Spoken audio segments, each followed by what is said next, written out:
ठुकराई बिसर गई सविता ठुकराई जब ते साथ संगत मोए पाई जब ते साथ संगत मोए पाई बिसर गई सविता ठुकराई बिसर गई सविता ठुकराई ना को मेरी नहीं बिगाना ना को मेरी नहीं बिगाना सागुल संग हमको बनने आई सागुल संग हमको बनने आई Savita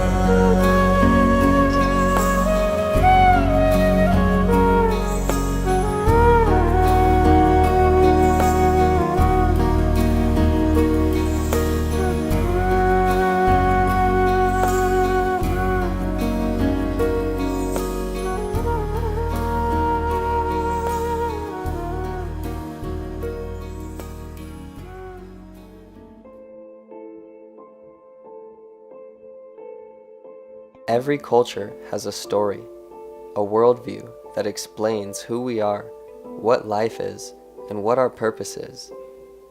Our story shapes the way we think about the world, and thus how we behave in the world. Since we are born and raised in the story of our culture, it is all we've ever known, and so we believe this story to be the truth. For most of us, this story is so rooted in our way of seeing the world that we don't even know it exists. To us, it's simply just the way things are. So what is the story of our modern culture?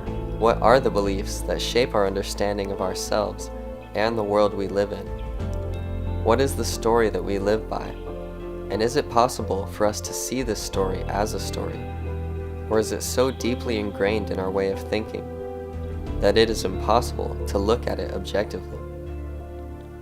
Our complex culture lives under the influence of two main stories, the most widely accepted of which tells a tale of us existing as separate bodies in an unintelligent universe made of matter, and through a random and unlikely process of evolution, humanity came to be. The second story tells a tale of us being created by a powerful deity who created us in his image and who is the ruler of this universe, to whom we must worship and respect. These two stories shape the way that our society functions, because they shape the ways in which we as individuals perceive the world, and thus how we act in the world. Our current stories suggest that we live in a world in which our individual lives are of little significance. Our stories promote a worldview in which our survival is dependent upon competition and a struggle to gain resources at any cost, even at the expense of our fellow human beings. Our stories have created a world in which we fight against each other and fight against the natural world in order to survive. And so, we've created a world in which we are rapidly destroying the earth that sustains us in a deluded attempt to further our own survival. If we are to ever be free of the confusion and destruction that is our current way of life, we need to slow down and take a moment to observe the beliefs that shape our understanding of ourselves and ask ourselves with honesty, sincerity, and genuine curiosity whether these beliefs are serving us and whether or not they are actually true. When we change the basic belief structures on which our worldviews are standing, we can change the very world that we live in. And the belief that influences us most of all is our belief in who we are. We need to change our definition of self, because our current definition is that the self is something that is separate from the rest of nature. And this doesn't reflect how reality truly is, because the truth is, we are not separate, isolated beings like our culture leads us to believe. We are all strands in the web of life, parts of the greater whole of nature. And more than that, we are the whole of nature expressed as individual parts. It can be challenging and even frightening for some to change our definition of self, and to change beliefs that we have identified with all of our lives. But until we realize this fundamental truth, that our true self is the whole of nature, and that all beings are a part of ourself, then we cannot have peace and harmony on earth. When our actions reflect our understanding of oneness, and have in mind the benefit of the whole, then every action will be one that benefits all beings. But to accomplish this, we have to be able to look at our cultural narratives, question the stories that we live by, and change this worldview of separation by realizing that ultimately all is one. All is self.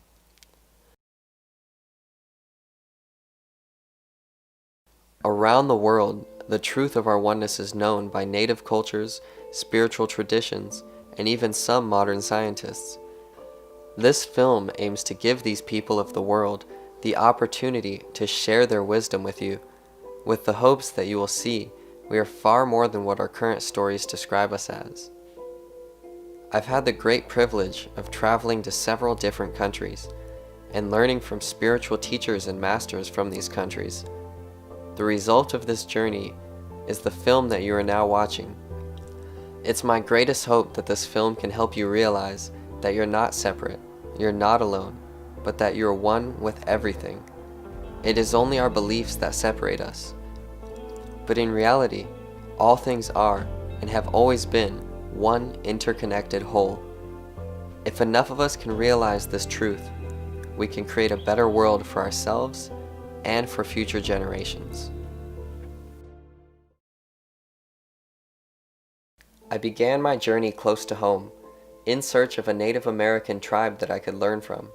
Thankfully, I crossed paths with a wise and brave soul from the Lakota tribe named Chase Iron Eyes.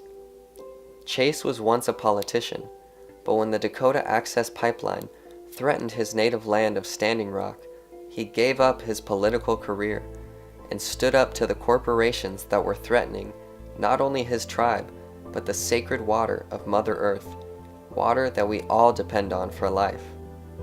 Chase shared with me the philosophy of the Lakota people, and exactly why the pipeline was such a threat to his people and to all life on Earth. The Lakota cosmovision or religion, way of life, mythology, way of knowing, our metaphysics and our epistemology are ancient. They're old as time, older than the concept of time. And the Standing Rock movement tied directly in with our ancient cosmovision, because you remember a phrase, water is life, or mini wichoni.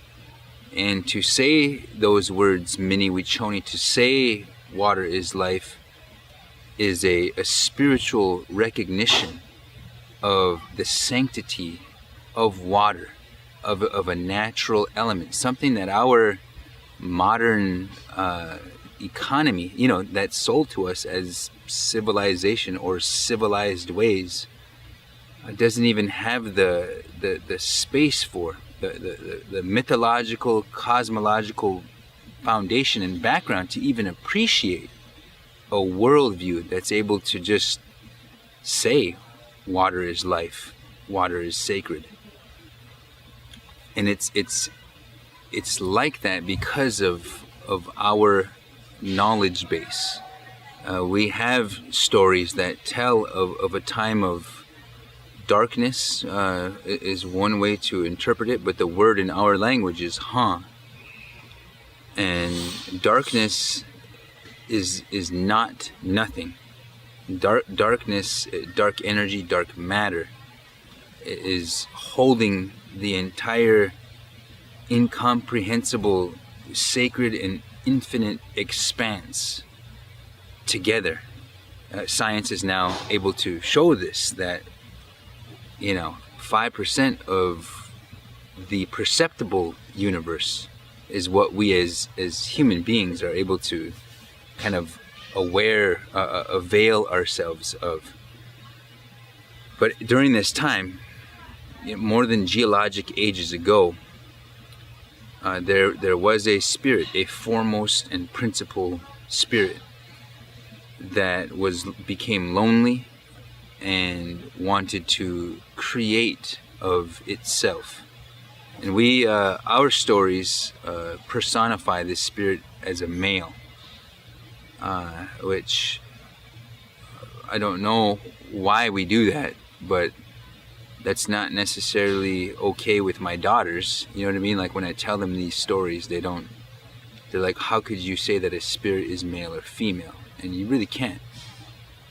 But that's the culture that has been passed down. So I just leave it neutral with an it. This spirit, its name is Ea. And Ea became lonely and wanted to create of itself. In order to do this, it had to sacrifice its own blood and give of itself, create of itself. And it began to spin in motion and spun so violently that it created an explosion of intergalactic universal proportions and created the universe as we know it. But in that process, in giving of itself, it lost its power, its foremost position as the principal spirit, sort of the chief of spirits. And its blood became water. Its blood is water, and its power flowed into the waters and into the blue dome, the atmosphere around Mother Earth, the blue dome that surrounds Mother Earth. That's where Ea's power flowed into, and it became other powers and other spirits. But when we say Mini Wichoni, Ea's blood is what we're talking about. We call every creek, every stream, every river, every source of water, every spring, the bloodline of Mother Earth. And water is all connected. There is no separation of water. Every drop of water is connected. Whether it's groundwater, it's on the surface, or part of the atmosphere, it's all part of the water cycle. A lot of Western academia thinks that we are participating in something that they call animism, where you worship like an animal totem and you do, I mean, and they're trying to understand it, you know what I'm saying? It's not like, but it's not quite that, you know what I mean? It's that they're older than us, and we have to honor and learn from them. That's our identity, our personhood, our nationhood, our existence as people, and our source of creator granted sovereignty, to be able to seek our own destiny, to provide for ourselves in what I call a spiritual economy. Those rights, those authorities, and those sources descend from and come directly from those older beings, whether they're four-legged or the ones that crawl, the ones that fly, the ones that swim, or from the land, the sacred sites and the waters, or the natural elements themselves, the sky, Mother Earth, the sun, and so forth. We have a whole divine order of a cosmology that I want to share. We have a role to play in re-civilizing the world, adding our voice to the process. You know, everybody was colonized by these forces of capital, of the empirical method or the scientific method. And science is not bad, but it had this effect of presenting itself that, you know, the scientific method and science, empirical science, is the truth.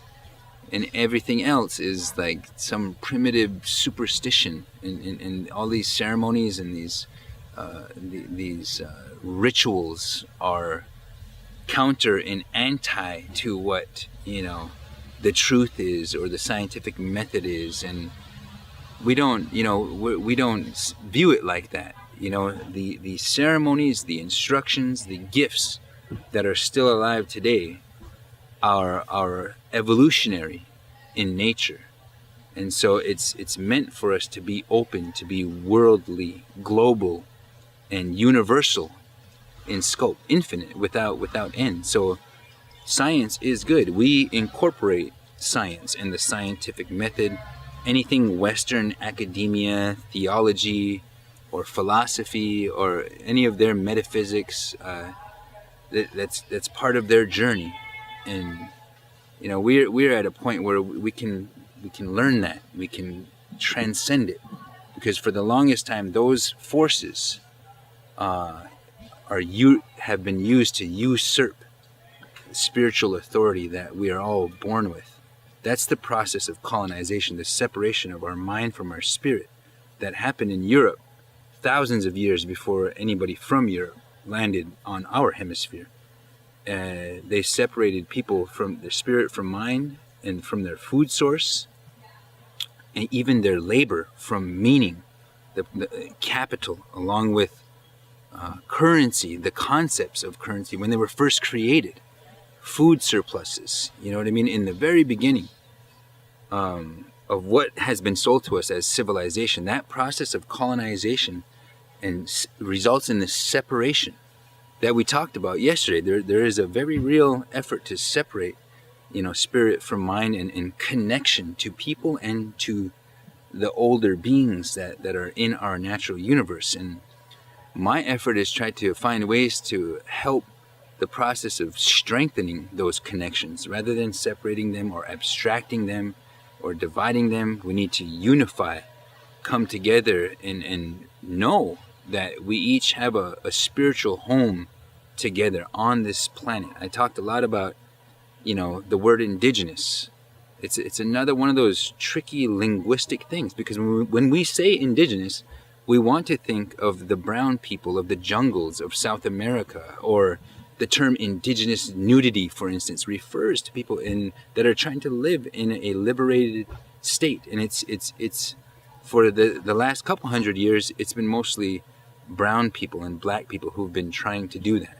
And so our dynamic is kind of set up like that, and it's false. We're all indigenous. We all descend from peoples and traditions and ways of knowing and being that were connected to the natural universe and the natural element. So we all had these cosmovisions. We all had those at one time, and now that you can see the people that like they're seeking that spiritual liberation, they're seeking a way to connect, and they're recreating it. And I'm here just to share, to learn, and to provide guidance at the same time about, hey, this is what has been alive in our cosmovision for untold centuries, multiple millennia.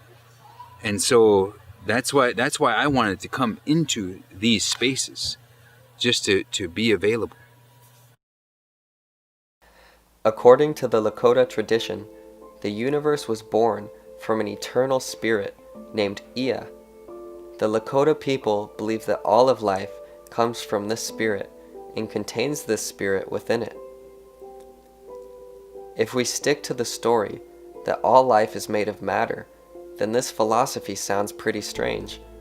However, new discoveries in quantum physics are revealing that matter is really a form of energy, and this energy emerges from a source that is beyond space and time, a source that physicist Amit Goswami says is our consciousness. With this in mind, the Lakota philosophy doesn't sound so strange, but actually makes a lot of sense.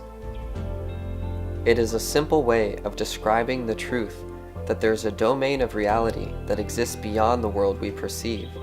Call it Ea, call it spirit, call it consciousness, the quantum field, God, or whatever you'd like. But it is from this domain of reality that everything comes into and out of being. The Newtonian worldview, which is also called the classical worldview, teaches us that the world is made of matter, material objects, and the interactions of matter represent everything, explain every phenomenon, including what we experience. So fundamentally, because the laws of physics, as Newton formulated it, is deterministic, fundamentally this is just saying that we are machines. And so in applying this philosophy to human beings, obviously we are limiting ourselves only to that part of the human being which is known, which is conditioned, which is a vast part of us, agreed. So certainly this is a description of a good part of us. It's just incomplete.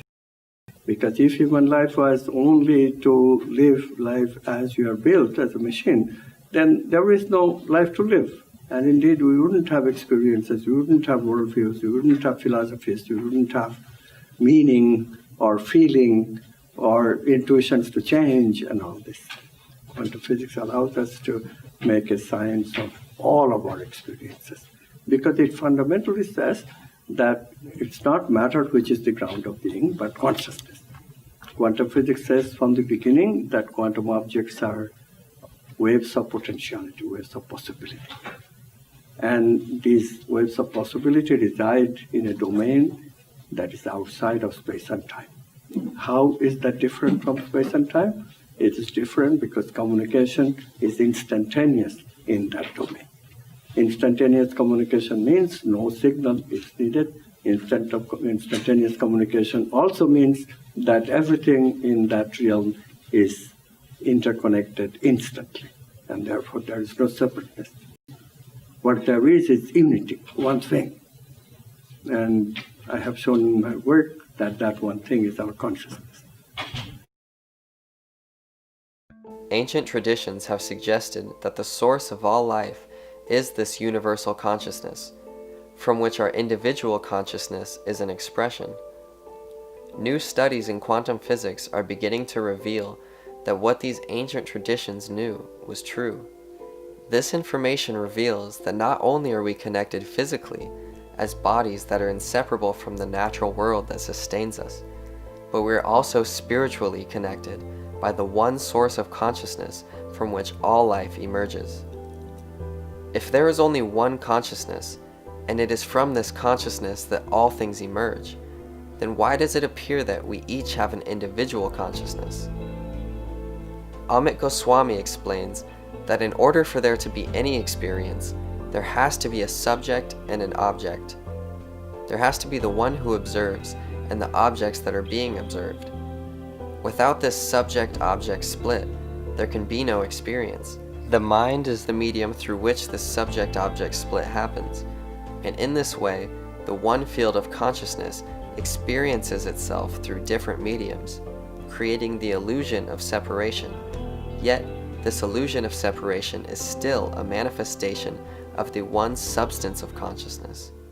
It's instantly interconnected. There's no separateness. As soon as we manifest ourselves in this world, which is changing quantum potentiality into actuality, we get this subject-object split. I'm looking at you and you're separate from me. It takes me a signal to communicate with you.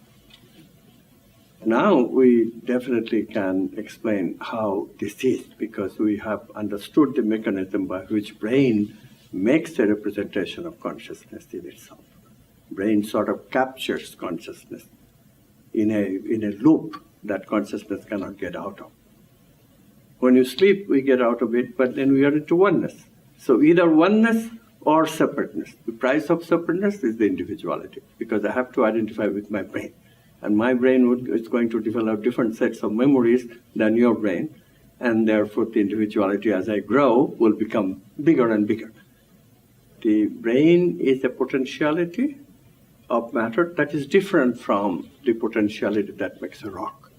A rock is a potentiality in which it can be broken down all the way to elementary particles. Brain is different from a rock in that it cannot be broken down all the way to elementary particles. It cannot even be broken down all the way to neurons. It cannot, and the neurons cannot be broken down all the way to elementary particles. Each neuron is also a closed-in world by itself, self-creating world by itself. But as potentiality, that is still potentiality of consciousness only. So consciousness itself creates within it this difference of rock-like entities, which is all the way reducible to elementary particles, and then irreducible entities that can capture itself. In that way, consciousness itself separates itself into two, and that's how quantum measurement is made. The whole idea of quantum measurement is the idea of making this loop, this what I call tangled hierarchy. The observer and the observed, this apparent, they feel an apparent separateness. That apparent separateness is into the oneness of consciousness, superimposed on the oneness of consciousness. So oneness of consciousness is still basic. But this one part of consciousness, namely the part with the tangled hierarchies, this part gets an approximate autonomy. So you are very perseverant in thinking that yes, the brain has to have something that is quite different. And indeed, the brain is very special. A living cell is very special. And that specialness is what enables consciousness to speed itself up into a part that feels that it is separate from the rest of the world. So life itself, a living cell itself, has that same tangled hierarchy, so that the same kind of capturing consciousness can happen even for a single cell. So we don't need the brain. But the consciousness that is captured in the brain is capable of having much more experiences. So it's a much more sophisticated consciousness that we experience with the brain. That is also undeniably true. When you do the quantum measurement, try to understand how quantum measurement can occur, this potentiality becoming actuality in the presence of an observer, and then we discovered, yes, the observer's consciousness must be coming from that cosmic consciousness itself. Everything that is aware shares this substance of consciousness, shares this same spirit. The intelligence within us is but a reflection of the intelligence in nature. We are under the delusion that our consciousness is separate, but it only appears that way through the medium of our individual minds. In reality, there's only one universal consciousness that expresses itself as the appearance of many. So, at our essence, we are one, yet, as the one, we experience ourselves as many. This may seem a bit difficult to wrap your head around, especially when we use the typical logic that we are used to using. To get a better understanding, it might help to introduce a beneficial mindset, a method of thinking that philosopher Tim Freke calls paralogical thinking. Paralogical thinking, or for short, it's got a both-and thinking. Logical thinking says something is either this or it's that. It is or it isn't. So we're either having this conversation or we're not. It's either Thursday or it isn't. Logical thinking, really good. I mean, I'm a philosopher. I really like logical thinking. I wish people would be a lot more logical than they are. However, if you want to look at the depths of life, you have to go beyond logical thinking. Not to contradictory thinking, but to paralogical thinking, which embraces paradox. So you can think in opposite ways in a complementary way. So the example which I give in my book, Deep Awake, is the sunset. So this morning, it happens to be true that I got up very early to catch a plane, and I did watch the sunset. There I was, saw the sunset. But someone could say to me equally, no, you didn't, Tim, because there is no sunset. Because actually the Earth is a planet revolving around the sun. The sun does not go anywhere. And both are true. And they're not contradictory, they're just different ways of seeing it. One is my experience, which is the sun comes up, not the sunset, the sunrise actually was this morning, because this comes up, and the other experience is a scientific understanding. Once you get that, you can start seeing these opposites come together. And one of the important opposites in spirituality is between the experience of oneness and the experience of individuality or manyness. Now, a lot of traditional forms of spirituality say that you need to wake up from your individuality, your ego, your separateness, and then you'll have the oneness. It's either or. My experience is that's not true. It's much more interesting than that the two coexist. It's not one or the other, it's both, all one, and we're individuals. And that's important because there's nothing to reject. If you're fighting yourself, if you're fighting your ego, if someone tells you there's something wrong with you, well, God knows there's enough things that you can see about yourself. I can, if someone goes, oh, there's something wrong with you, Tim, I can, do you want the list? And that's in the way, then I'll never wake up to the oneness. But what I found is I don't need to change. I need to change if I want to be a better human being, if I want to evolve, be a better dad, be a better husband, be a better whatever, writer. I need to evolve. But to wake up to my deep being, I don't need to change. It's there the whole time.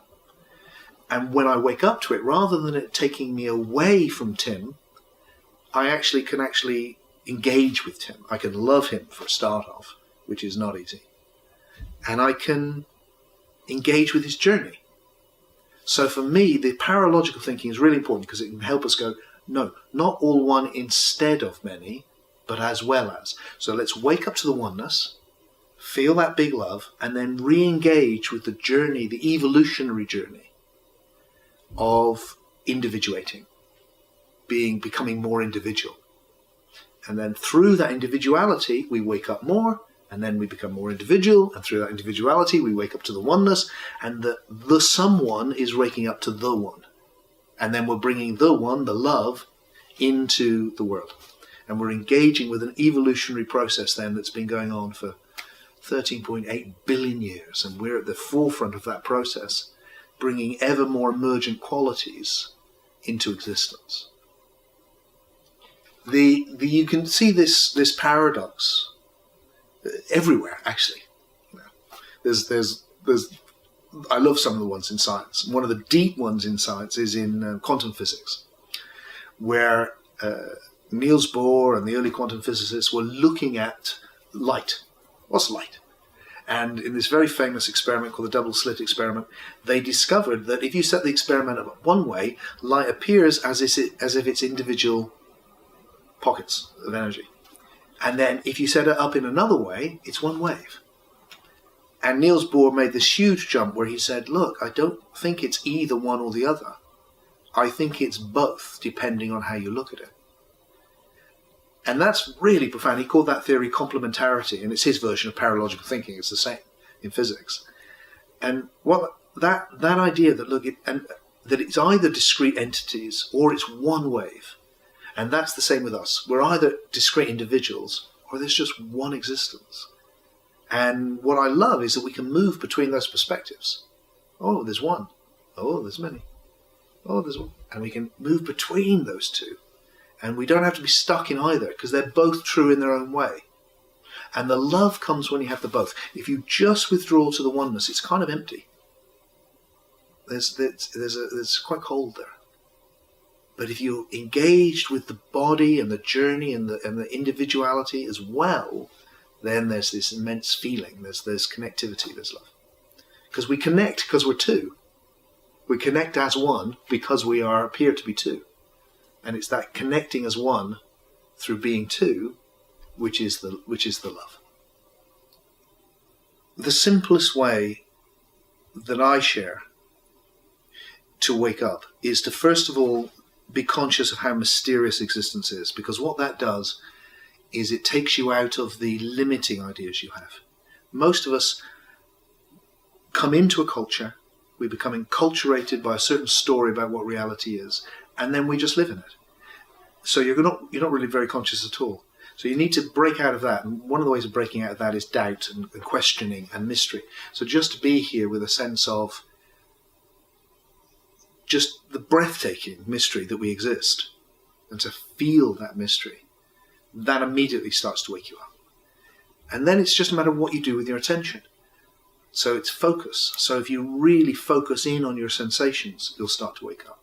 And if you really focus back onto that presence we call I, the thing which is experiencing this, then that's where the oneness can profoundly open up.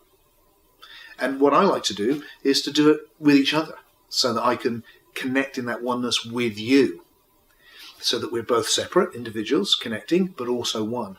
So for instance, just looking at somebody. If you look on the surface, you just see a face. Oh, that's so-and-so. But if you look deeper, when you look at someone, you're connecting with another conscious being looking back at you. But what you see is the face, and that's amazing. But what you're connecting with, it's like, now, what anyone who's looking at me is connecting with is another conscious being looking back, and you can't see that. It's beyond form. So this awakening starts happening when we pay attention through the form to something which is beyond form. And that sounds really strange until you've experienced it. And then it's not. Actually, it's really obvious in that experiential way. It's experiential. You don't have to just have an idea about it. You can immerse yourself in the actual experience. And the more we do that, the clearer this oneness is. The more we even just intuit the oneness, the more love we have. In our essence, we are one, yet each of us has an individual experience. To reject our individuality is to deny our most fundamental experience. Yet, if we can understand that our individual awareness emerges from a universal awareness which all beings share, we can wake up to a deeper level of our being, where we realize our unity with all of life. Waking up to this unity gives us a profound sense of love for life, and then, as individuals, we can bring this love into the world. We can embody the very truth of our oneness, and can create a world which recognizes our unity, but respects our individuality as well.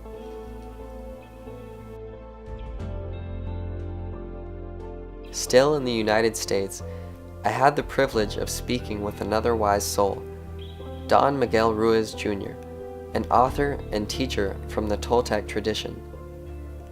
The Toltecs were an ancient civilization in Mexico, and while their civilization no longer exists, their tradition lives on through the generations that followed them.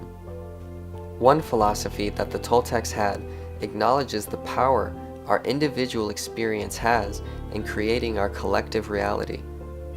And I think it is a really simple yet profound philosophy to consider. The word Toltec is a Nahuatl word that means artist in English, artesano in Spanish. It's a name, of course, but that's what the symbol represents. If I translate the phrase, the Toltec art of transformation, into 100% English, it means the artist path of transformation. I am an artist, and the canvas for my life is my life. Sorry, the canvas for my work of art is my life. Sorry, got a little mixed up there. And that's what the philosophy really is. I can paint the most perfect nightmare, or I can paint the most harmonious dream.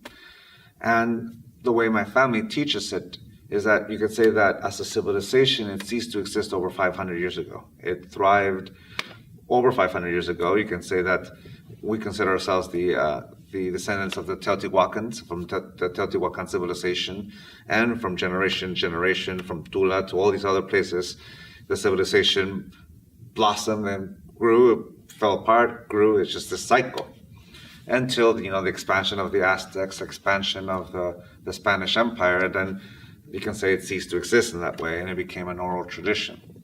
To us, the main function of the mind is to dream. Now, mind you, to dream in the Toltec tradition simply is to perceive and to project. So you can say that is the individual dream. I dream when I'm awake, and I dream when I'm asleep. And if the main function of my mind is to dream, then the main function of your mind is to dream as well. Just like every human being in the world, every mind perceives and projects. It's engaging the environment It's imagining things, and from that imagination, if they like it, they'll say yes, and they'll create something. They'll create a work of art. They'll create a business. They'll create a bridge. They'll create a need in a community. And if you see a need that the community needs, then your imagination says, well, how can I fulfill it? And if I fulfill it, how do I go about creating it? And that's how the imagination works. So you can say that's the individual dream. The dream of the planet, you can say it's as small as you and I. Because in our communication and in our interaction, after we shake hands, we still interact mind to mind. And we, like right now, we're using English to understand one another. That's because that allows us to understand, allows me to hear how you perceive the life, how I perceive my life. And from there, we can listen to one another and we create something great. You can say we can create a friendship, we can create a partnership, whatever. Right now, we're working together on this film. So we're working together to create this thing.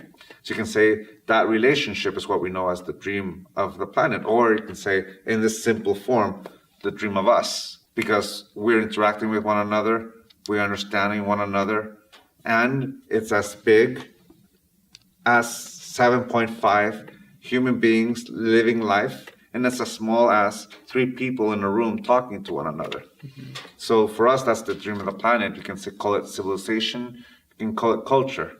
Even though we are part of this, we can create the most perfect nightmare or the most perfect harmonious dream. While we're alive, anything is possible. How do we engage it? Because we don't live isolated in a hill. We don't live isolated in a monastery nor an ashram. We live in our environment. We live in our society.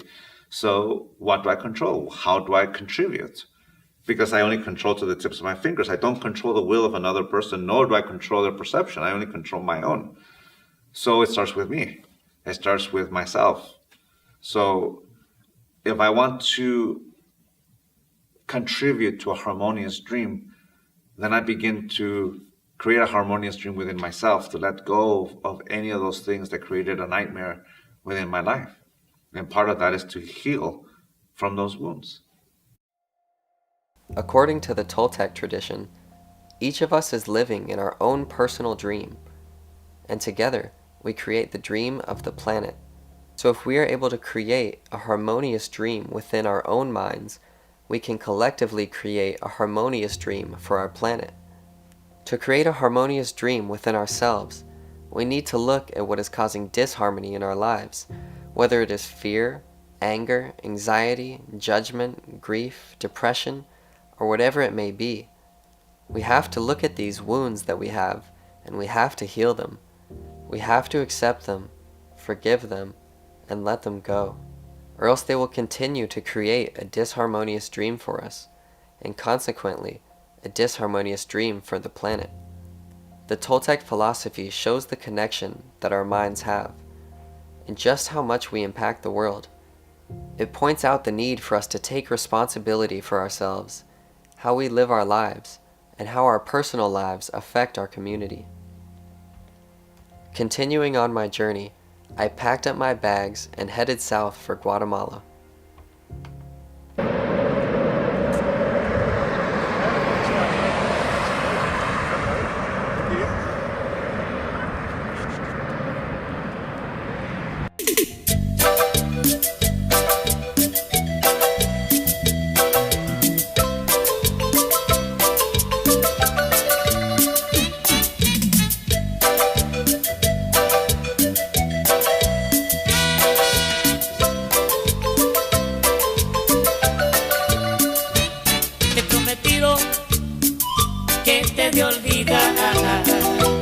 Cuántos querido yo te supe dar, solo y herido, así me dejas, sabiendo que mañana irás con otro al altar. Lake Atitlan in Guatemala is home to many Mayan communities, so I arrived in hopes of finding a Mayan teacher to speak with. Thankfully, I ran into Walter Cancain, a young Mayan spiritual guide who is dedicated to preserving and sharing the wisdom of his ancestors. Muy buenas tardes, mi nombre es Walter Walter Quiacaín. Soy originario de aquí, de San Marcos La Laguna. He vivido acá y pues comparto el conocimiento ancestral, los momentos específicos, ¿no? El hablar o compartir sobre los elementos que pueden servirnos de una cierta manera, ¿verdad? Y pues es lo que comparto con los amigos, ¿no? O familiares o gentes de diferentes países. En cierto punto, cuando nosotros entendemos realmente el significado que tienen estos elementos en nuestra vida, ¿verdad? Cómo es que están realizados, cómo es que están unidos en nuestro ser. Creo que eso es un conocimiento muy profundo, a lo cual, si nosotros no llegamos a entender el punto o por qué nosotros estamos acá, puede ser que tengamos un conocimiento sobre libros. Por ejemplo, en nuestros días existe el internet. Realmente, si nosotros conocemos mucho de este conocimiento por parte de los científicos, pero si no definimos con todo lo que hemos aprendido durante o a través de nuestros abuelos, creo que cualquier conocimiento que pueda ser bueno, por mi punto de vista, tendrá que ser como, por ejemplo, un estudio, o tendríamos que integrar estos conocimientos o elaborarlos de una mejor manera, de cierto punto que puedan como unirnos y estar integrados. Eso es para mí el conocimiento ancestral, ¿no? Hasta qué cierto punto nosotros sabemos sobre estos conocimientos o cómo pueden entendernos, a darnos a explicar qué es lo que realmente significan, ¿no? Y pues obviamente que nuestro trabajo, nuestro primer objetivo como persona tendría que ser como despertarnos y darnos cuenta en qué momento estamos viviendo. Eso sería un objetivo principal, cómo nosotros podemos integrar este conocimiento en nuestras vidas. Pues sobre todo, cómo puede ayudar a la gente, ¿verdad? Es muy fácil para nosotros hablar, decir un montón de cosas, pero realmente creo que tenemos que ver a nuestro alrededor cómo está conformado nuestro círculo, de qué está hecho y qué es lo que nosotros estamos haciendo en nuestro círculo, cuál es nuestro objetivo, qué es lo que queremos compartir con nuestro círculo. Entonces creo que son puntos muy importantes para nosotros, como entender el objetivo de cómo ayudar a la gente, ¿no? Y pues básicamente las bases de este conocimiento es que nosotros podamos crecer con nuestra conciencia y entender la conciencia universal, es decir, ir a lo profundo, ¿no? Analizar nuestras acciones, analizar nuestros pensamientos, nuestras emociones, cómo podemos integrarlos en nuestra vida, ¿no? Creo que son estos puntos muy, podríamos decir, esenciales en cómo se basa el conocimiento ancestral, ¿verdad? Cuando decimos tú eres tú o yo soy tú, estamos hablando de cómo es nuestra relación con la naturaleza exactamente, ¿verdad? Si nosotros vemos la naturaleza como parte nuestra, yo creo que estaríamos teniendo otro nivel de conciencia. Y a cierto punto, cuando decimos eso, nos estamos refiriendo a un gran respeto.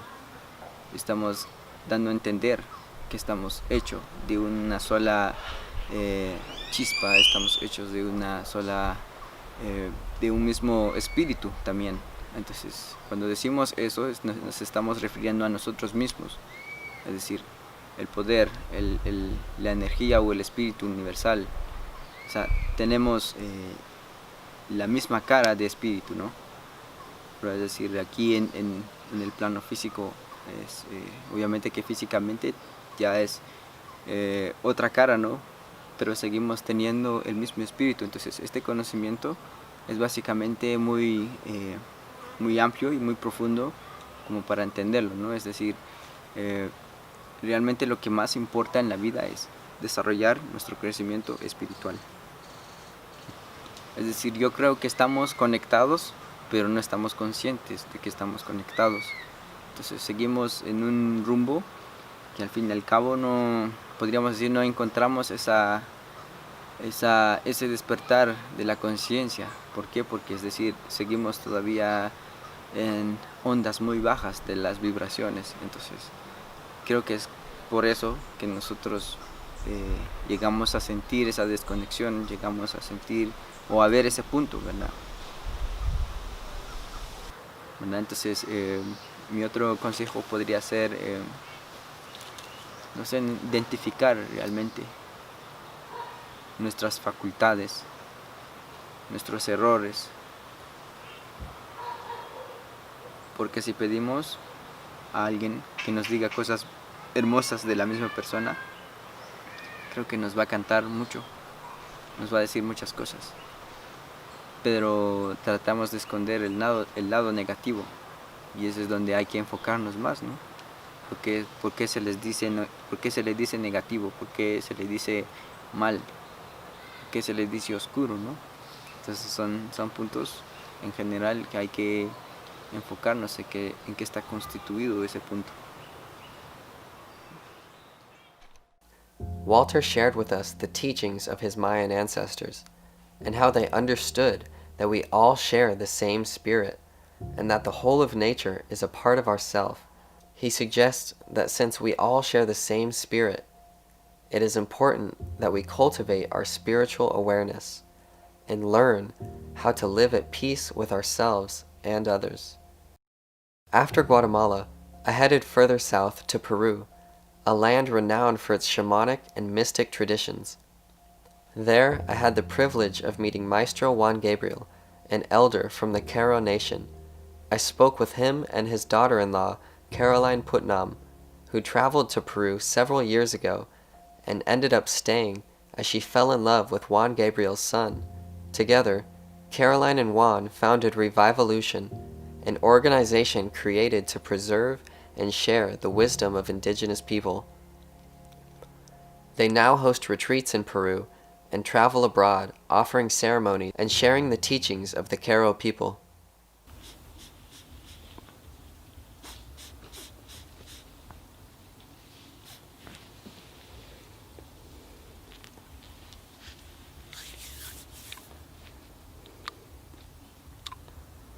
Bueno, mi nombre es Juan Gabriel Paz Lunasco, de Nación Queros. En mi trabajo, maestro de sabiduría. Pampamisayo es dar una ofrenda, preparar, leer lecturas, mamacuca, después hacen una ofrenda, dar tawantinsuyo. Bien. Pachamama, Apo, Cóndor, Águila, Taita, Mamaquilla, Mamacoche. Bien, eso es Pampamisayo, dar una ofrenda. Está clima cambiado, igualito personas está cambiado. Religiones, bastante. ¿Dónde faltan religiones? Ese no vale. Papá Dios. No es Papá Dios, Pachamama. Intitaita, Mamaquilla, Cóndor, Águila. Papá Dios, sí, juntos, contactamos. ¿Quién es Papá Dios? Todo, Papá Dios, todo es rezar, orar, saumear. Entonces, despacio nomás, aprendes. Sin pensar, aprendes, son corazón, sin cabeza, aprendes. Eso es, sabe corazón. Rezar Pachamama, Taita Mamaquilla, eso es corazón. No es obligar cada maestro, cada persona, no, porque conciencia, aprender, saber, con Sofía, entonces eso es. Ya, opelé son culé. Okay, my name is Caroline Putnam, and I'm originally from Louisiana in the United States. And I've been living in Peru for the last 5 years, and I've been working with Juan Gabriel. And together we created an organization called Revivolution, which supports indigenous wisdom to thrive in the modern world. And I'm really supporting people to integrate those teachings into daily life practice. I learned how simple it is, spirituality or connection is. It doesn't need to be mystical. It doesn't need to be over the top. It doesn't need to be visionary. I don't need to leave my body. I'm here as a person of the earth.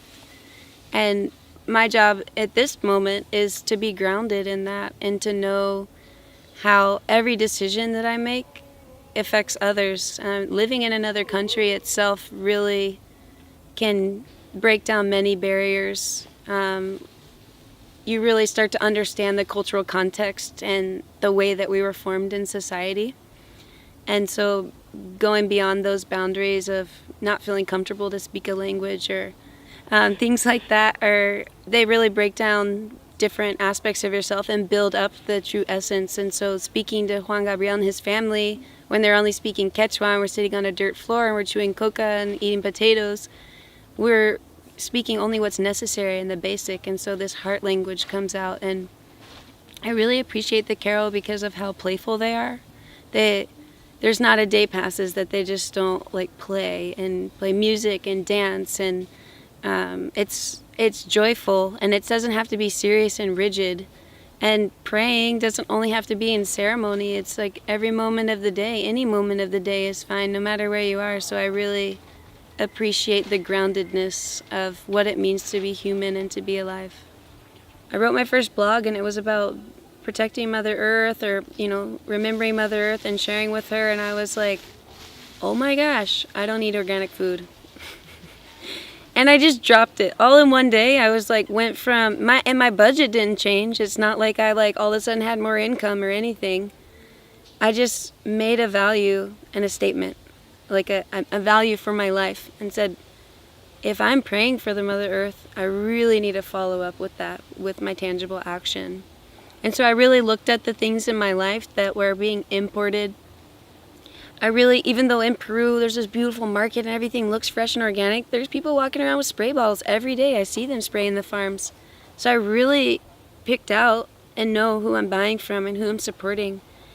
And the reason that ties into the connection to the earth is because when I'm buying food that's chemicals, I'm actually voting for mining companies to go into his community and mine out the chemicals that we need, destroy their environment, give them false jobs for like a year, destroy the environment, and leave a disaster behind, and want the children to move more into the city and get normal jobs and all of this to be forgotten. And so I'm voting every time that I spend, and I really find that connection through consumership.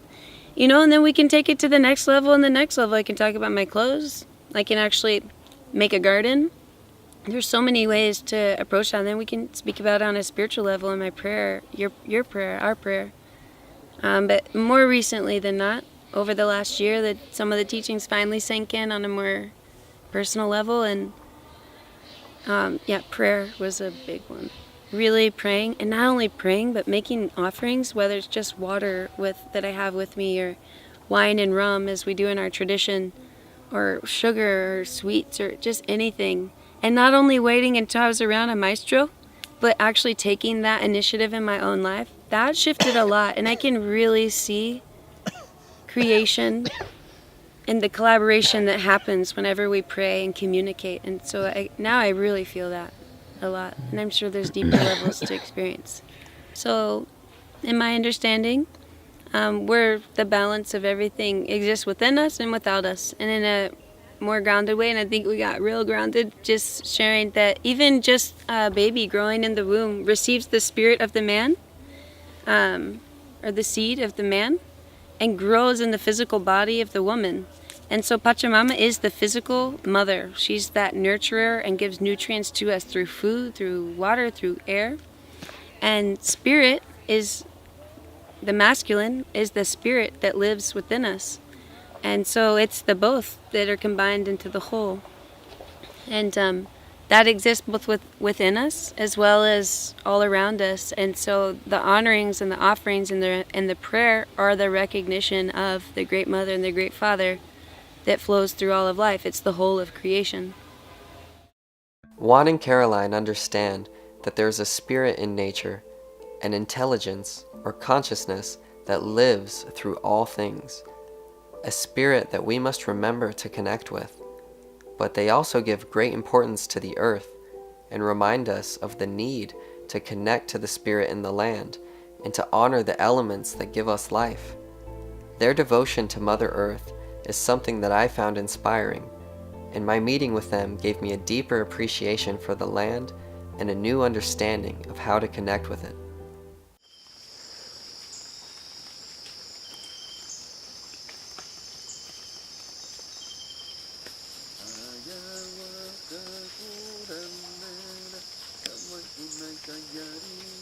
Still in Peru, I headed north to the Amazon rainforest to experience an Amazonian brew commonly known as ayahuasca. The Shipibo tribe call this brew uni, which means knowledge in their language. To them, it is a master plant that heals us and teaches us the ways of nature. This visionary brew is seen as medicine to the tribes of the Amazon and is never taken in the context of recreation or celebration. In fact, it is often a very unpleasant and challenging experience that causes us to face our fears, our traumas, and the many things that hide within our shadow, so that we may heal from these things and be free. I arrived in the town of Iquitos and headed up the river to a remote boat dock, where I then hiked an hour into the jungle, reaching an ayahuasca healing center called the Temple of the Way of Light. At the center, I sat in 4 ayahuasca ceremonies, led by 2 Shipibo maestros, and I had some of the most profound and transformative experiences of my life.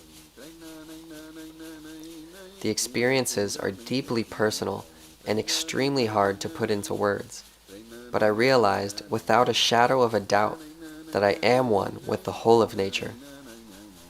Not only am I a part of the whole, but I am the whole, expressing itself as an individual part, just as the ocean expresses itself in individual waves.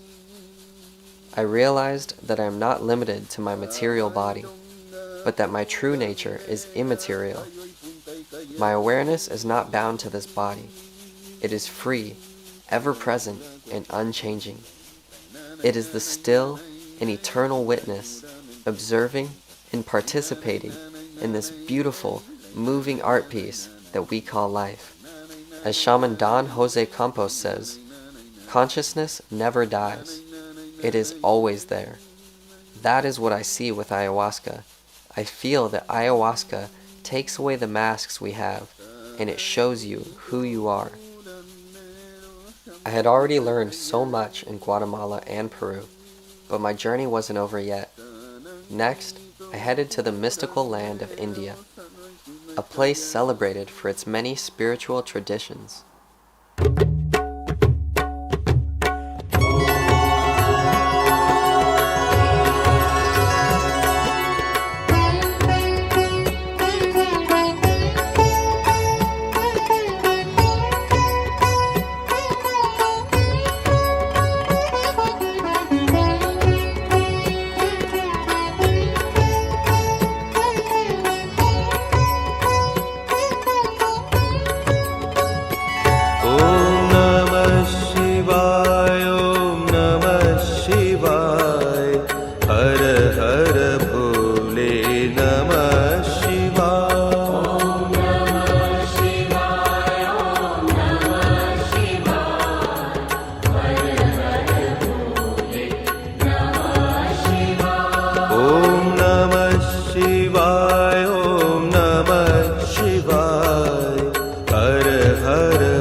Here in India, I spoke with Swami Shantatmananda Saraswati, a teacher of the Advaita Vedanta tradition.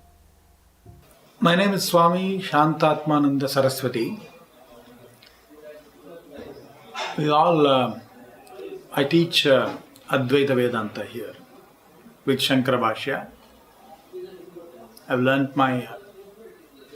my studies from Swami Paramarthananda Saraswati from Chennai and from Swami Dayanand Saraswati in Rishikesh, as well as from few other teachers who belongs to Swami Dayananda's tradition, like Swami Brahma Vidyananda and various other Shastris as well in Chennai. All that is here is one whole being. It is you. That is the teaching of Advaita Vedanta. Essentially everything is nothing but me, myself. Therefore, all that is there is only one whole being. When I say, when the Shastra says, when I say means when the tradition and the Shastra says, it is all that is here, everything that is here is one whole being. It is consciousness, it is existence. We call it as Satchitananda. In simple words, it's a very big word to be discovered, really speaking. We call it as simple words because it's more known in this manner as Satchidananda, because everybody you ask would say that it's Satchidananda, Satchidananda. Whether they know it or not, they just say Satchidananda. A more common word, a parlance being used by people. So, and for one to discover that it is one whole being, one needs to take away that element of limitations that is superimposed upon that object. You call a thing, you say it is limited by its form, it is limited by its name, it is limited by its utility or by its actions, by its properties. Vedanta analyzes what is that substance really speaking. What do you call? Sat, the truth, the innate nature, the essential nature. It happens to be the being of man. Correct? That beingness is Sat. The existence, in other words. Chit is consciousness. When you say existence, the existence thing becomes as though it is a very dumb kind of an inert thing. What is existence? Within me, I recognize it as consciousness. The same existence within me, when it comes to me, it is a conscious thing. That means existence, when it is manifest in the mind, it gets another name called consciousness. Mind is an element which makes you a conscious thing, which makes you a conscious being. It is the manifesting medium. That's how it is. It manifests. Existence, very same existence, is nothing but consciousness, Chit. And this Sat and Chit, once understood as me, myself, I discover that all that is here is nothing but me, Anantam. And when I say all that is here is nothing but me, I have now eradicated the sense of limitation. Once the sense of limitation leaves me, all that is there is only a limitless being. When I have discovered myself to be limitless, I don't need anything in order to be accomplished for me to be called a full person, a total person. I am contented with what I am, correct? Because it has included everything in this creation. If it's included everything in this creation, all that is there is only me. When you say, you rest contented with yourself, Ananda. That is Ananda. And Ananda is not any laughing or smiling here. That is the Ananda. Satchidananda. Simple words. And you as Atma is all the time free. You are ever free. Ever unlimited. You are never limited by anything. This is your intrinsic nature. But you don't see that. You forget it. You don't see that. And since that's because of ignorance, I don't see. Because I am ignorant about myself. My true essential nature is not known to me. And this nature not known to me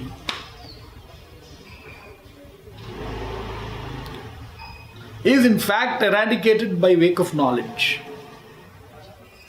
So knowledge makes you see the fact that you are already free. The ever-evident fact that I am free has to be claimed by me. That is called moksha. There is no other moksha. The very same witness consciousness is existing here in this creation as the being of every object. What we call as existence or being, that existence is isness. When you talk about an object, you say it isness. When you talk about me, you call it amness. That isness and amness is all the time equated. If I discover that I am not the body, I am not the mind, and I come to Atma to see that I am of the nature of pure witness consciousness who is all pervasive here, you will understand from that standpoint there is no whiff of a difference between me and Ishvara. Between this Jiva and Ishvara, there is no whiff of a difference. What is it that cannot be seen which makes seeing possible? What is it that cannot be heard that makes listening possible? What is it that can't be touched that makes touch possible? What is it that can't be imagined that makes imagination possible? And what that's pointing to is our deep being. And our deep being is right now is looking, but it hasn't got a shape or it's got no colour. Shapes and colours are what it sees. They're objects. The subject has no colour.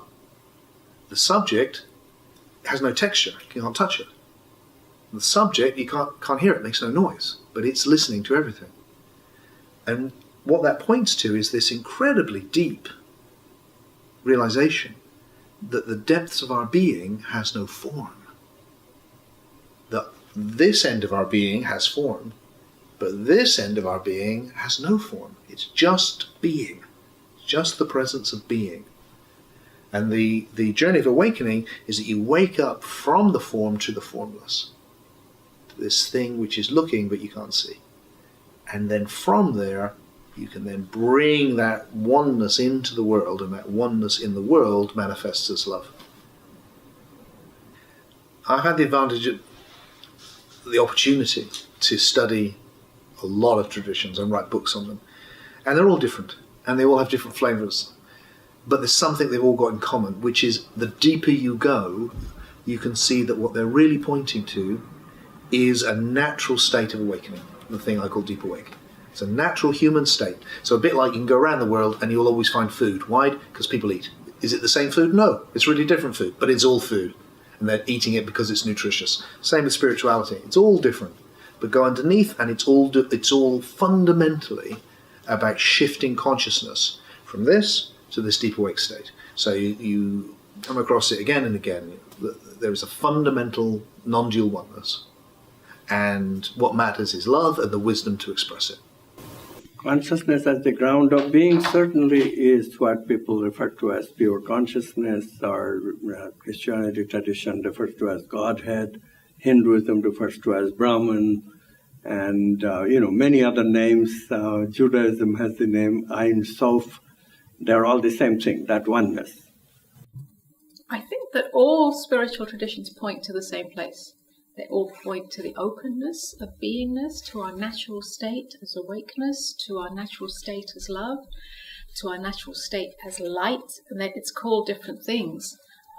It's the different traditions, because of the language that they use and the concepts that they use, will be interpreted and translated by us as individuals on the path of seeking in different ways, and that's where the confusion is.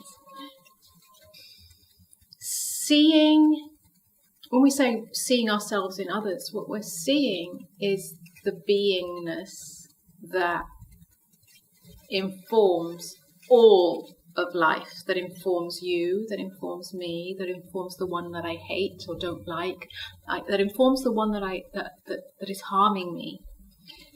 Beingness or consciousness is all there is.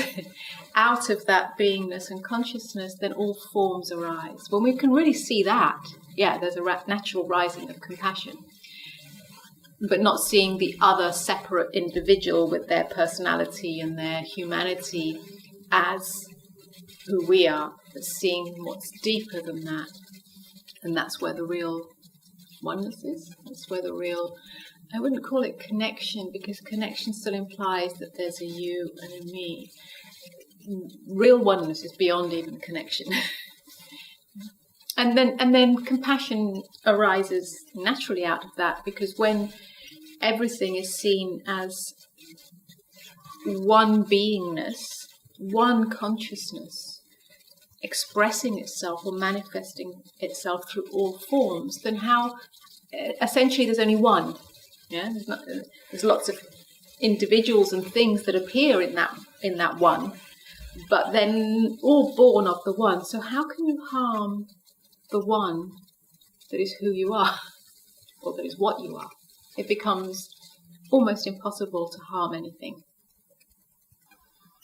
So when I speak about awakening, I'm talking about waking up out of the dream of separation.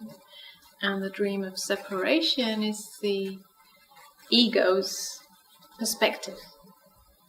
That there's a me here and a you there, or a me here and the world out there, or a me here and life out there. And what's out there happens to me. And if it happens to me, it's either good or bad. It's either what I want or what I don't want.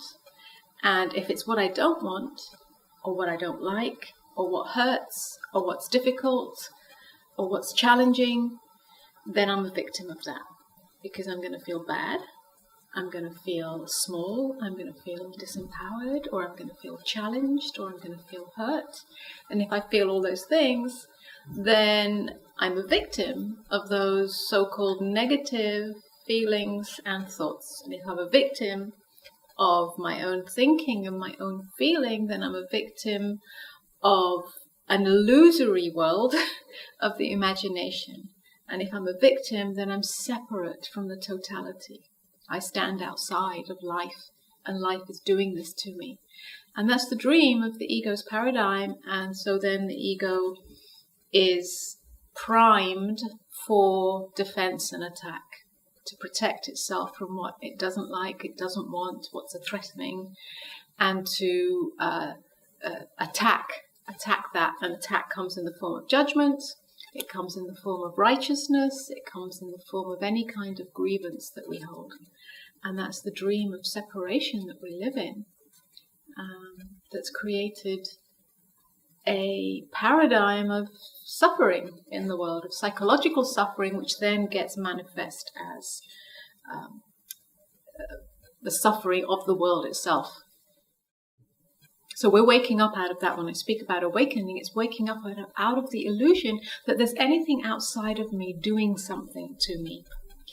And in that awakening, we discover that we are the totality of life, that the totality of life is happening inside me, as me, because who I am is not this separate body, although I am that as well, but actually what I really am is the space within which everything happens.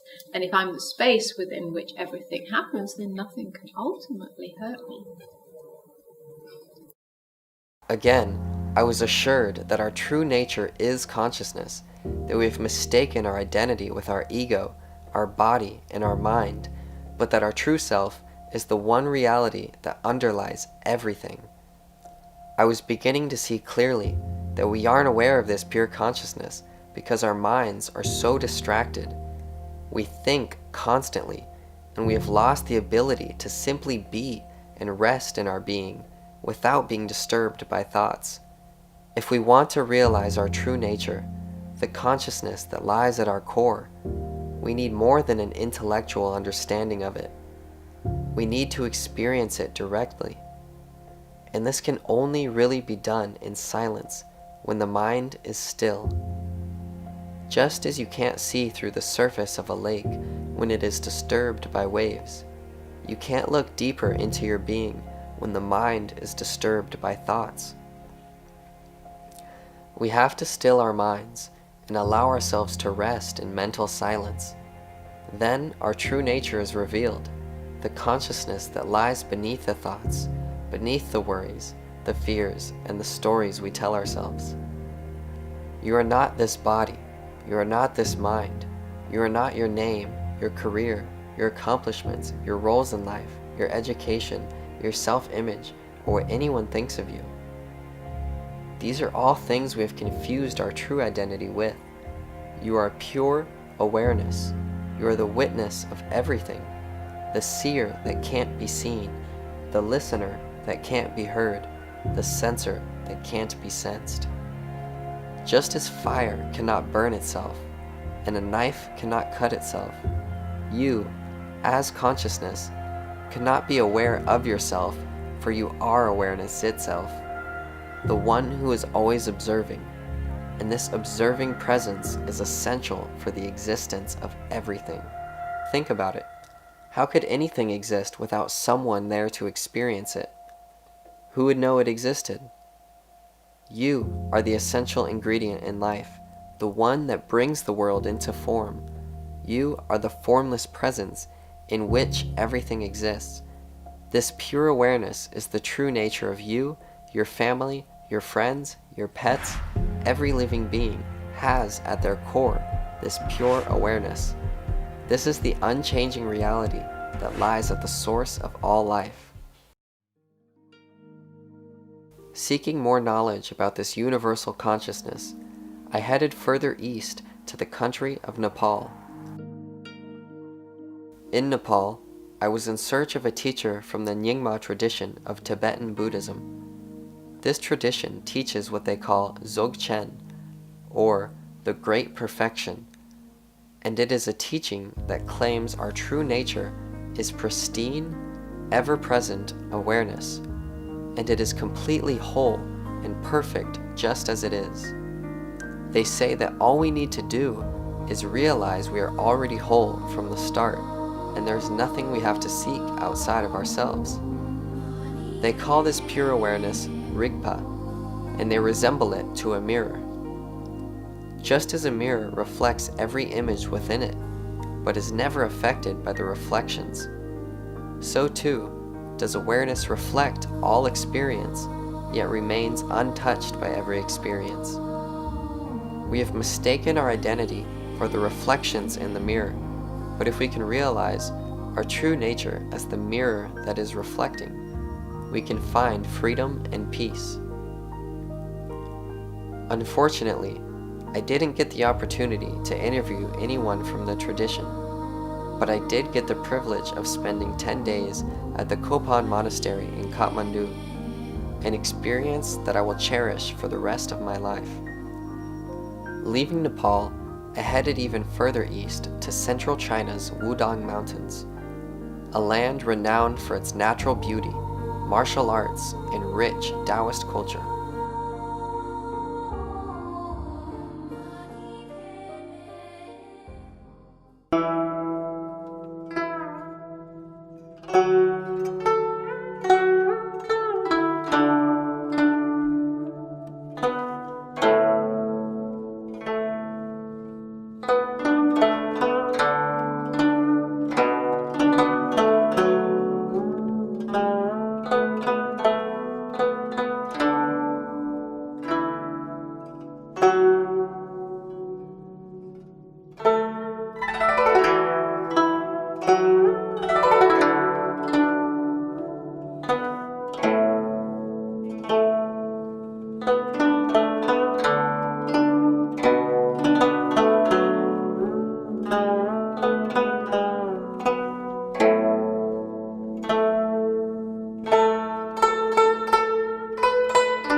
Here I stayed with Master Gu, a Taoist master and teacher of Tai Chi. The beauty of Wudang Mountains was astonishing, and of all my travels, I felt most at home here at Master Gu's small home on a mountain tea plantation. The environment was calm and peaceful, the nature surrounding us was beautiful, and in such a short time, I felt like I was a part of a family. Master Gu taught about the simple and natural philosophy of Taoism, and how living in harmony with nature, we can achieve balance and harmony within ourselves. The Taoist practice, the Taoist objective is to remain one, to achieve oneness. If there is two, there is a problem. You and yourself has conflict. So how to get rid of this? No one can avoid having ego, but don't let this ego, even like covering the real self. The Taoist practice is to be a 真人, literally true person, true man, like Zhang Sanfeng. He has the name Zhang Zhenren, the true man of Zhang. So what is a true man? So if you have two, hardly you can achieve a true man. The true man is just going back to the original one, the natural one. We say 道无形无相. Dao, shapeless. It does not have a very fixed form. Dao is everywhere. Dao can be in you. Or you are the symbol of Dao, and you can also be the same as the symbol of Dao. In these regards, everyone is collective because we are all one part of the Tao. There is a saying for Taoism, 其大无外，其小无内. It means Tao is so big, so great that it has no boundary, no edge. It can be as small as you never find the end. This way, we mean if we have the same feeling, same sense, or same following of the Tao everywhere we are, we say, 天下道友是一家, all Taoist friends under the heaven is one family. If you can realize you are one with the Tao, you will achieve your peace. Around the world, there are traditions and people that know with absolute certainty that we are one. Yet we don't always feel this in our lives. Most people seem to have no sense of this oneness at all, but instead feel rather separate, as if they are victims of the world, doomed to a life of isolation. I wondered why this is, and I discovered that it was because of our belief in who we are, a belief that is shared by our society and adopted by us at birth. This belief is so deeply ingrained in our minds that most of us aren't even aware of it. To us, it is simply seen as the truth, but in reality, it isn't the truth. And because we are identified with this belief, we form a false sense of self, and we live our lives invested in protecting and validating the existence of this false identity. While we are all one, we are also individuals. Both are true. We're like individual branches emerging from a single tree. There's nothing wrong with embracing our uniqueness as individual branches, but if we don't remember we're part of a single tree, we feel lost and separate from all of the other branches and from the tree itself. We even become capable of harming the other branches as well as the tree itself, as we forget that essentially there is no division between us. Traveling to different countries has taught me so many things, but what I realized most was that what I had been seeking for so long was something that already existed within me. I was seeking to know my true self. I looked for it all around the world, only to realize the obvious truth that since it is who I am, it is with me always. I can only forget my true nature when I confuse my identity with my thoughts, beliefs, and self-image, but I can never lose the essential consciousness that I am. I realized that my awareness is far more involved in this universe than I had previously thought. I'm not just some insignificant creature on a lonely planet. I am one with the source of all life. We're not victims in the world, but rather, each one of us is creating the world we wish to live in. Unaware of our true nature, we have created a world full of disharmony and destruction. But we can change that. We can create a new world together, one founded on love, on kindness, on care for the earth, on respect for other living beings, and the realization of our unity. It all boils down to choice. We choose whether we want to pretend to be victims of life, or whether we want to take responsibility for our lives. We choose whether we want to live in fear and invest in our self-image, or live in love and just be our natural selves. We choose whether we want to create something beautiful, or continue creating a violent world based on a false belief in separation. We choose whether we want to see through the lens of separation, or whether we want to awaken to the truth that all beings are a part of the whole of nature. All are family. All is one. All is self. The essential nature of experience is the consciousness that shines in each one of us as the experience of being aware. This awareness is the aspect of experience that can't be removed, and it is shared by all beings.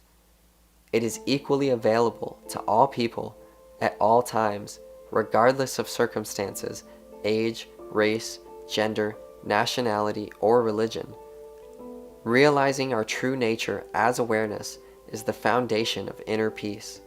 Thus, it is the foundation of world peace. If we, as individuals, can awaken to the peace within us, then naturally it will create peace in the world. All that is required is for us to realize that our own fundamental existence is shared with the existence of all beings, and to live the implications of this realization in all realms of life. Once we shift our definition of self to include all beings, then the world can heal. Then the world can change. Then the world can live in peace.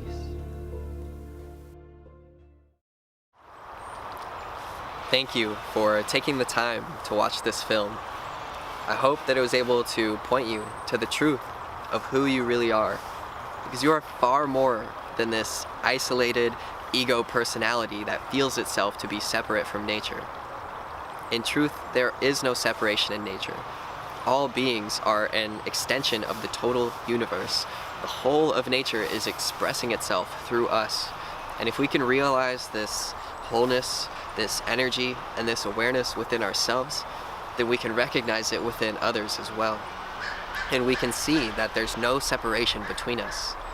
And when we realize that all beings are a part of ourself, then naturally this love, this compassion, and this kindness will arise within our hearts, and we'll begin acting in ways that are motivated by this love. We'll begin wanting to be of service to nature, to be of service to humanity.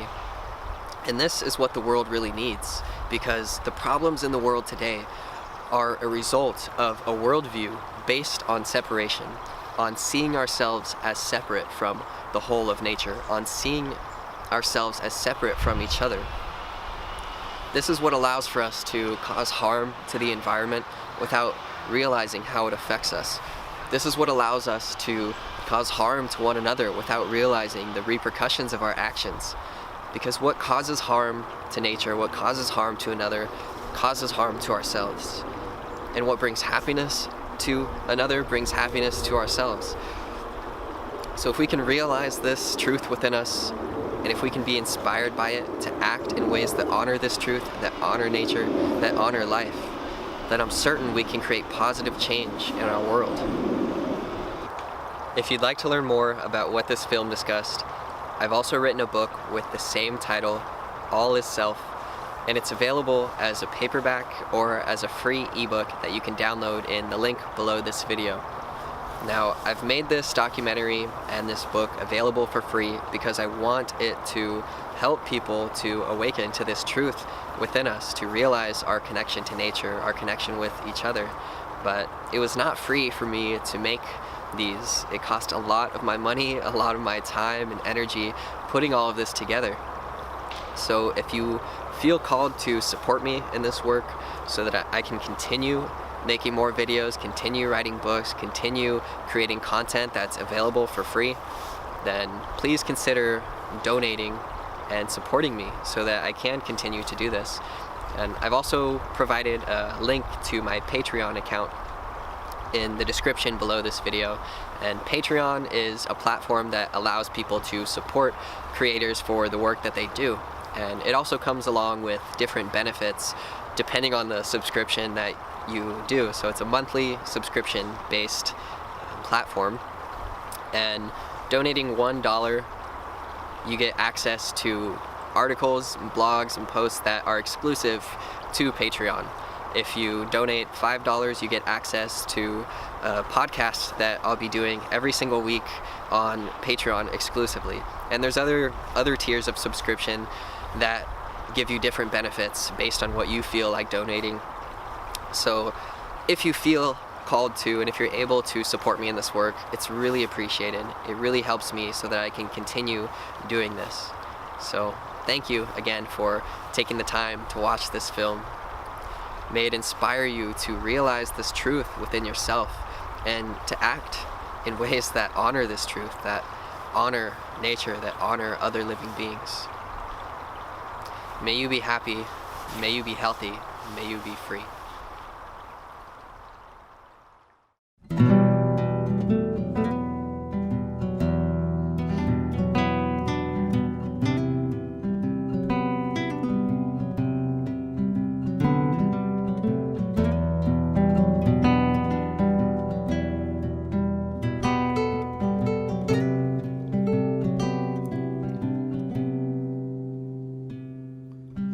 Open your heart, be a lover of what is. Open your heart, let everything in.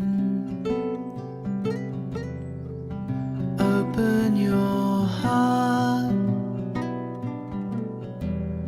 let the universe in.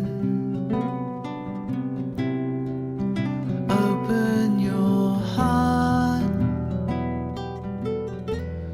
let everyone in. Be a lover of what is, making love with the world. In the bowl of your heart, an emanation of light, light, light.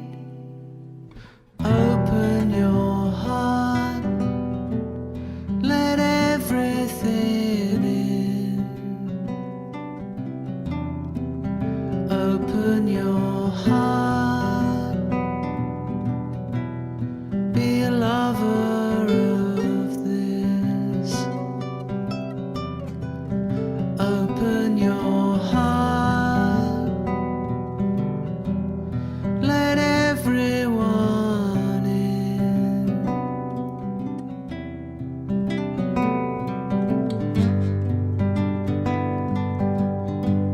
Surrender yourself